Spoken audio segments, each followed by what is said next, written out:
Hello students, my name is Siddharth Jain, Assistant Professor from Rajki Engineering College, Mainpuri. We will continue our subject quantity estimation and construction management. This is your third lecture. We will study in this long wall and short wall method in this lecture with the example. Okay. First of all, we understand about the long wall and short wall method. ये है क्या है, ठीक है. तो this is a method of estimation of a house, residential house, room or a building. First of all, we understand about the instruction or the rules follow. सबसे पहले इस मेथड में हमको लेंथ निकालनी पड़ती है. जैसे नाम दिया हुआ है long wall and short wall method, मतलब कि हम जिस भी चीज़ का एस्टिमेट कर रहे हैं तो उसमें हमें वॉल्स कंसीडर करनी पड़ेगी. और वॉल्स भी कौन कौन सी, long wall and short wall. जो लॉन्गर वॉल होगी हमारी, सबसे पहले हम किसी भी स्ट्रक्चर में, किसी भी हाउस में जो वॉल्स हैं उसको नंबर ऑफ उसके काउंट करेंगे और उसकी सेंटर टू सेंटर डिस्टेंस निकालेंगे. देन जो लॉन्गर वॉल होगी, जो जिसकी लेंथ ज़्यादा होगी, उसको हम लॉन्गर वॉल कंसीडर करेंगे. और जो शॉर्टर वॉल होगी, जिसकी लेंथ छोटी होगी, उसकी शॉर्टर वॉल कंसीडर करेंगे. ओके. देन हम अलग अलग उसका प्रोजेक्शन लेंगे उस वॉल का with respect to substructure, और लेंथ, विड्थ और डेप्थ के हिसाब से उसका एस्टिमेशन करेंगे बाय कैलकुलेटिंग द क्वांटिटी और quantity of a particular volume, quantity और volume of a wall. Okay. हम एग्जांपल से समझते हैं. This is example. This is a 5x6 room. It means the 5 meter, the inner diameter of this room or house is 5 meter, and inner length of a room is 6 meter. Okay. This is a projection. This is a top view. This is a projection or elevation in the substructure. Okay. Of this ball or consider. पहले हम इसके बारे में समझ लेते हैं, question के बारे में, देन आगे बढ़ते हैं. ये क्वेश्चन के बारे में समझ लेते हैं. ठीक. ये जो रूम है हमारे पास वो 5x6 का है, मतलब 6 लेंथ है हमारी और 5 विड्थ है. 6 inner dimension, it means the inner clear distance of a wall. This is 6 metre, this is 5 metre. Okay. The thickness of the wall is 300 mm और 30 centimetre. Okay. Now we will see a projection. This is a projection. This is a substructure part, or we can say the foundation part. This is a plinth level. Sorry, this is a plinth level.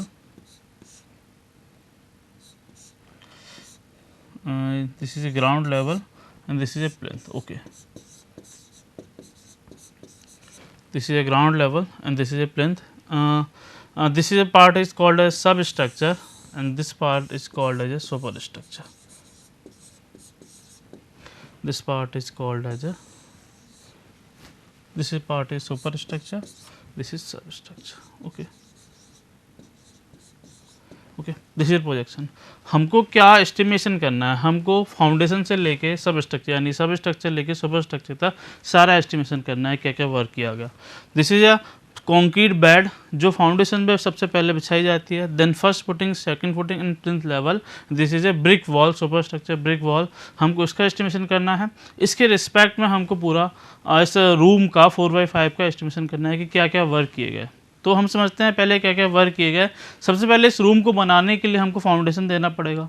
Foundation के लिए हमें excavation करना पड़ेगा soil का. तो soil excavation हमें कहाँ तक करना पड़ेगा, यहाँ तक, क्योंकि सबसे पहले हमें कंक्रीट बेड देना है. तो सबसे पहले एस्टिमेशन करेंगे हम एक्सकवेशन का.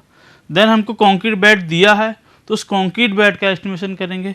देन हम first footing, second footing, plinth and सब स्ट्रक्चर का एस्टिमेशन करते करते समेशन करेंगे. ठीक. तो हमने जानते हैं कि हमने समझा कि सबसे पहले इस method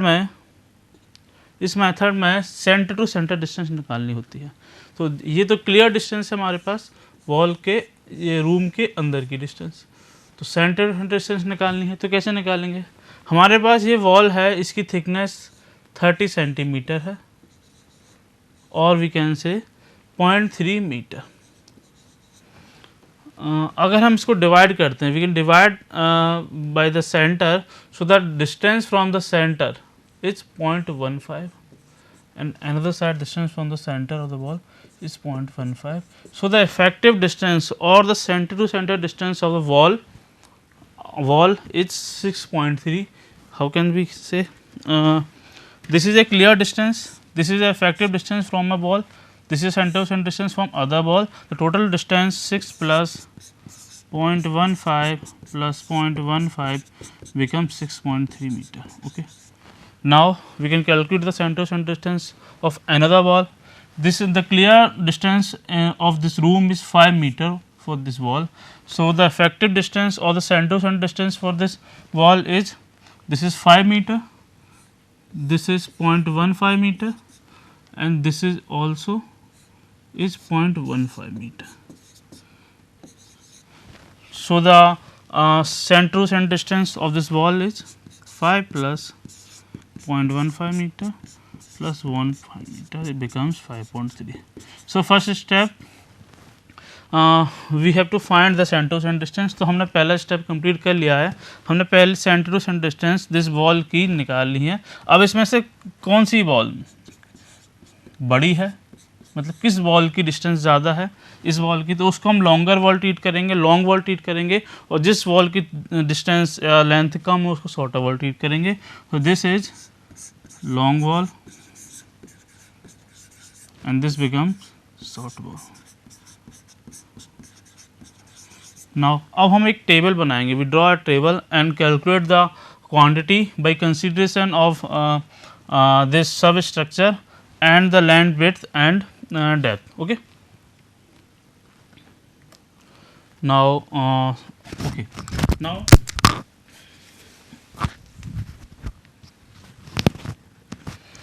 first of all we calculate the estimation of the excavation, because we have to construct a foundation. Okay. तो फाउंडेशन के लिए हमें एक्सकेवेशन करना होगा. एक्सकेवेशन का मतलब हमें खोदना पड़ेगा ज़मीन को, तब हम ये concrete bed and first second footing plinth level डाल पाएंगे. ओके. तो हमें किस डेप्थ तक फाउंडेशन, किस डेप्थ तक एक्सकेवेशन करना पड़ेगा, जिस डेप्थ तक हमारी ये कंक्रीट बेड डला हुआ है. ओके. तो हमने माना था कि this is A ground level. Okay, this is a ground level. Okay, and this is 20 centimeter, 20 centimeter, this is 40 centimeter. Okay, so the distance or depth from the ground level becomes this distance. How much? 20 centimeter, 20 centimeter and 40, this becomes 80 centimeter. Okay, so we have to estimate the quantity of the excavation. So यहाँ पर कितनी walls हमारी long wall है. एक ये wall है हमारी 6.3 metre की, एक ये वॉल है 6.3 मीटर की. तो number of long wall becomes 2, number of short wall 5.3, number of short wall becomes 2. Okay, now we have to calculate the length. This is not a length, this is a center to center distance 6.3 and 5.3 length. For calculation of length we understand this figure, or we can understand the substructure. Okay,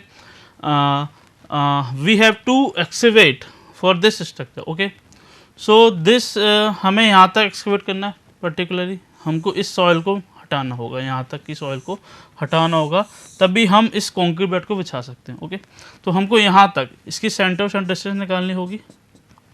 तो for the estimation of excavation for long wall we have to consider the ground bed width. So the centre and to centre distance of this ground bed is 0.45 metre, because this is 90 centimetre.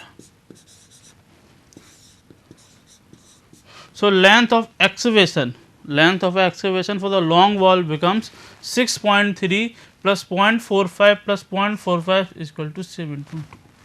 ठीक है, तो हम जितनी length को या जितनी width को हम लॉन्ग वॉल में ऐड करते हैं, उतनी विड्थ को हमें शॉर्ट वॉल में माइनस करना पड़ेगा. क्यों? बिकॉज द जंक्शन पर हम एक चीज़ को कंसीडर कर रहे हैं तो दूसरी चीज़ को हटाना होगा.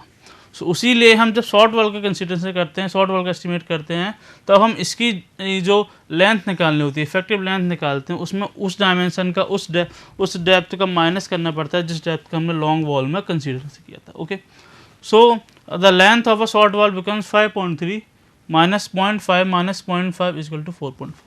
Okay. Number of long wall is 2, number of short wall is 2, length 7.2 of short long wall, and length of a short wall is 4.4. Okay. So what is the width? Width, we have to excavate this width, so we can lying a concrete bed over foundation. Okay. So the width of this long wall becomes 0.9. What is the height? हमको कहाँ तक excavate करना है, हमको ground level से अब नीचे तक एक्सकेवेट करना है, तो ग्राउंड लेवल से नीचे तक डिस्टेंस हमारी वो निकली थी 80 सेंटीमीटर, और we can say 0.8 metre. Okay, so the height becomes 0.8.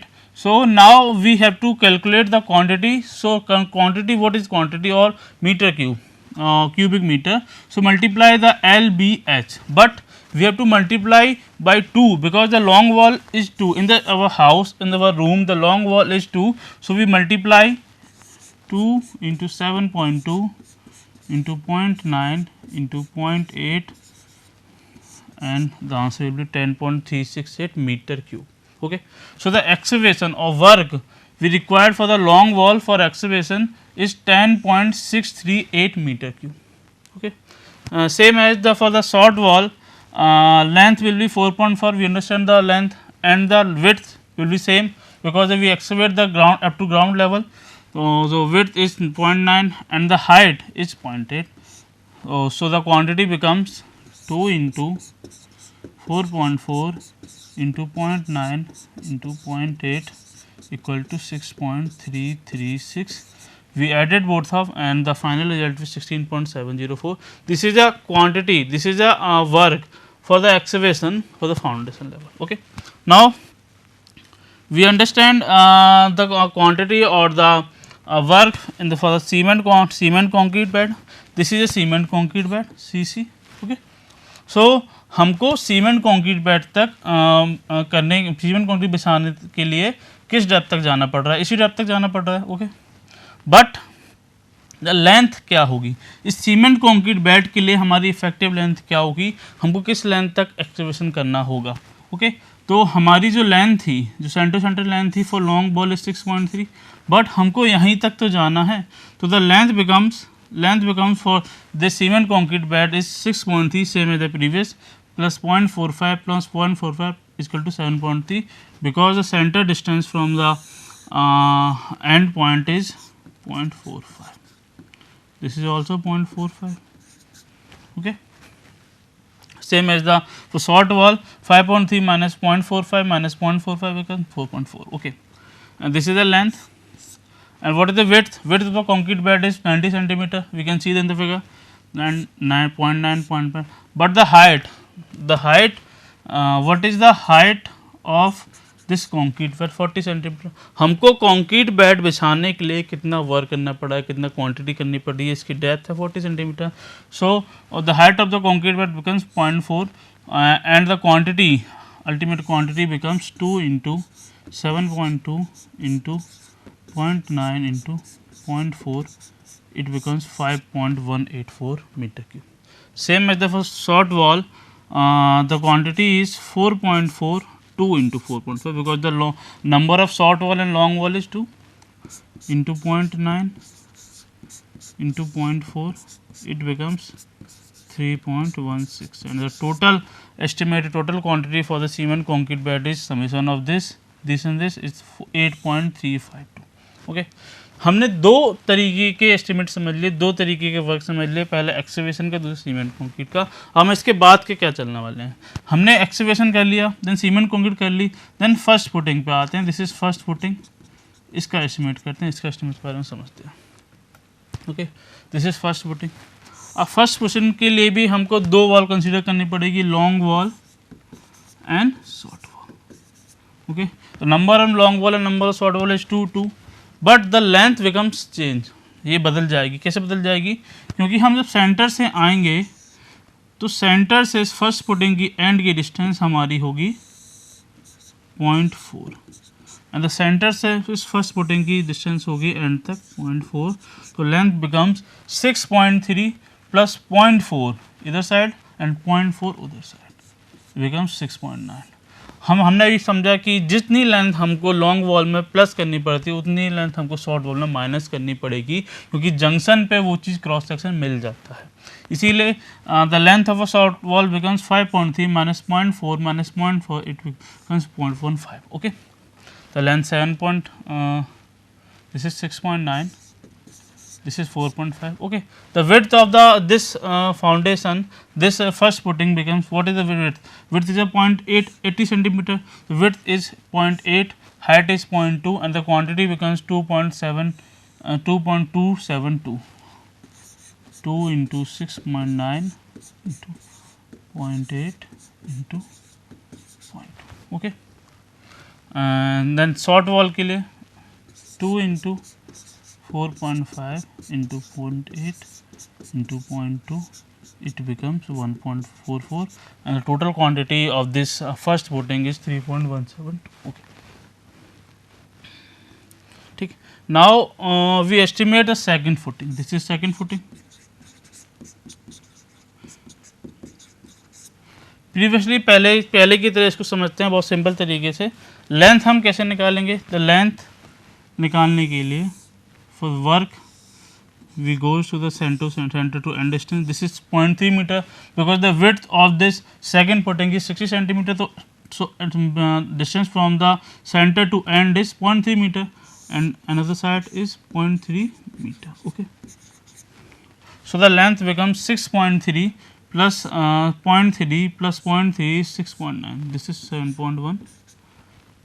okay, and the short wall length is 5.3 minus 5 minus 0.3 minus 0.3 it becomes 4.7, क्योंकि हम जानते हैं जंक्शन पे जिस लेंथ को हमको यहाँ माइनस करना है उतनी लेंथ को हमको शॉर्ट वॉल में प्लस कर जिस लेंथ को हमने लॉन्ग वॉल में प्लस करना है उसी लेंथ को हमें शॉर्ट वॉल में माइनस करना होगा. Okay, this becomes 4.7. So the length of the long wall is 6.9 and the length of the short wall is 4.7. What is the width?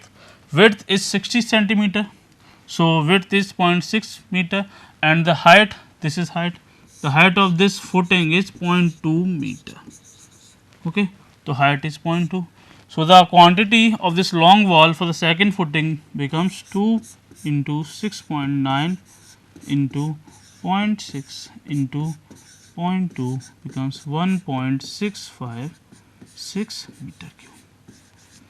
And same as the short wall, for short wall the quantity becomes length is 4.7, width is same as 4.6, and the height is 0.2, so the quantity for the short wall for second footing becomes 2 into 4.7 into 0.6 into 0.2, it becomes 1.128 meter cube.